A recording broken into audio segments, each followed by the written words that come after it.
and words are spirit. O ang mga spirit na manggula sa imong baba, muhulma sa imong kinabuhi. Busa kung imong manggula sa imong baba, I shall walk in abundance and moving with the speed of the Holy Ghost. I am favored. Ay, pagkanindot. Matingala ka, mahulma na sa imong kinabuhi. That's why stop singing a worldly worship song. Careful. Dagan na trap ana.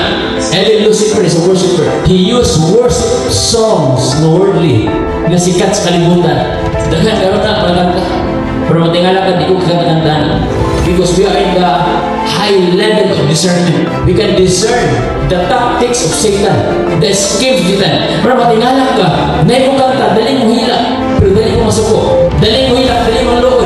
Ay, pagkagot sa worship song, ay, kung pwede ko lang i-mention ang mga kanta na hindi nyo ang kanta, i-mention ako pero respect sa mga God-composer. But kung mutulog ko sa inyo, paminaw na lang sa ako.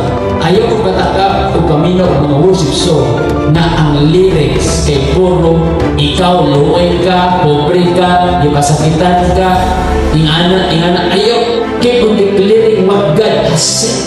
The Bible says, Hebrews 13 verse 5 and 6, for He has said, so you may boldly say. And also the Bible says, Numbers 14:28, He will do to you the very things I heard you say. Tumumibig kalistanan, pobre ko, muna may tabo sa mga ginagawa. Yan, ang may mga lyrics, nalisdanan, no? Mga lagay ako sa Ginoo.